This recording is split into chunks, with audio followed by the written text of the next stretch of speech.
बच्चों, आज हम उर्दू पढ़ेंगे जमाते दहम, जिसमें दूसरा सबक है शहरों में कोई चांद को मामा नहीं कहता। इसमें है आज हम ये हिस्सा पढ़ेंगे कि शायर कौन है। इसके सबक के मुसन्निफ मुनव्वराना गांव और शहर के खुसूसियात को किस तरह बयान कर रहे हैं। गांव के सुहाने मंजर ने मुझे रोकना चाकना, लेकिन भूख कारखाने की चिमनियों के धुएं के बगैर पैगाम भेजवाना शुरू किया।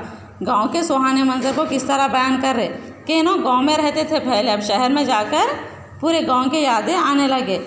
इसी तरह बाप के चेहरे पर एक खामोश ज़रूरत लजने लगी। मैंने घबरा कर माँ की तरफ देखा। माँ ने ज़ुबान से कुछ नहीं कहा, सिर्फ बेचारगी से मुझे देखने लगी।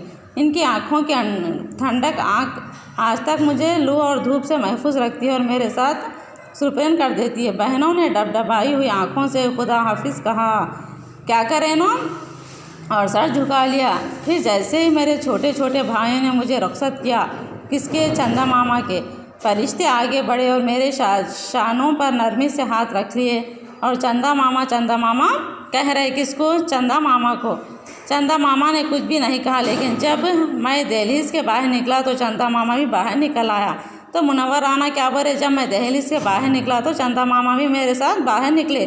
स्टेशन तक मुझे गांव वाले ही नहीं, गांव में पहचानने आया। यानी जब गांव में आए तो स्टेशन वालों ही नहीं, बल्कि गांव के तमाम लोग इनको स्टेशन तक छोड़ने आए और इनके साथ साथ चंदा मामा भी आए। पगडियों ने मेरे नरम पैरों की हिफाजत के लिए घास बिछा दी। क्या करे, पूरे लोग उनके चलते वक्त में पैरों के नीचे नरम घास भी बिछा दी। किसके? मुसन्निफ के। ऐसी घास जैसे शबनम से रो रो कर नरम कर दिया। क्या करे, शबनम रो रही, यानी चंद दिनों मुनव्वराना चले जा रहे बोल के पूरे शबनम क्या हो गई, वो घास पे बैठ गई, वो ठंडक हो गई। गंदम की बालियों ने मेरी ताज़ी में सर झुका दिए। धान के खेतों ने हवा की सरसराहट के ज़रिए मुझे अलविदा कहा। क्या करे, घास के पूरे झाड़ियाँ पूरे मुझे रुका दिए। क्या बोल के अलविदा कह रहे। सरसों और अरहर के खेतों ने मुझे अपना सरसों और राहर के खेतों ने मुझे अपना जोगियों वाला पीला लिबास दिखा दिया।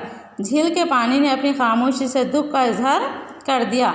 झील के पानियों ने इनसे क्या करे, खामोशी का इजहार करने लगे, क्योंकि गम मना रहे। छोटा सा गांव का रेलवे स्टेशन, एक कदम मुसाफिर, चमकती हुई रेल की पटरियां, प्लेटफार्म पर रोशनी, एक खदीम लालटीन जो गांव के सब लोगों को पहचानती है, नकीब वाला गरसा, एक खली जिसने सारी, यानी तमाम लोग क्या करे, गम मना रहे, चंदा जा रहे बोल के।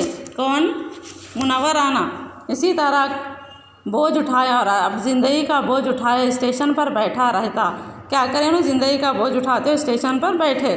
मिलने और बिछड़ने की हज़ारों वर्ष वाली किताब पढ़ने वाला यह कुली मुझे अनपढ़ नहीं महसूस हुआ। बूढ़ा स्टेशन मास्टर जो मेरा कोई नहीं था मगर चाचा था। एक स्टेशन में बूढ़ा शख्स रहता था, उनका चाचा कहलाता। वो हर बरस मेरे लिए मेले से सीटी खरीद कर लाता था। यहाँ क्या, वो चाचा क्या करते थे, मेले से सीटी खरीद कर लाते थे। अजीब सी निगाहों से देखने लगा, जैसे कि कह रहा हो कि जल्दी आना, मैं तुम्हारे लिए मेले से सीटी खरीद कर लाऊंगा। कौन बोले? Station master. और जब तक तुम नहीं आओ अपने पास ही रखे रहोगा। जब तक तुम नहीं आते मैं आपको यहाँ ही रखूँगा।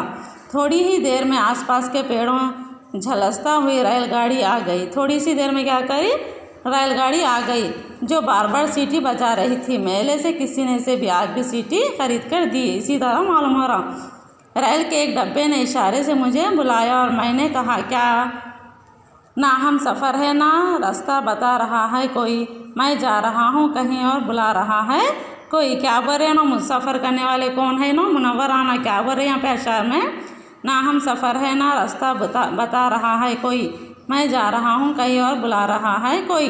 इसी तरह हम इस सबक के पूरे क्या करें, गांव वाले इसी तरह इनको स्टेशन तक कम में भेजा रहे हैं। इसका अगला हिस्सा कल पढ़ेंगे इंशाल्लाह। अब ये हिस्से को ख़त्म करेंगे।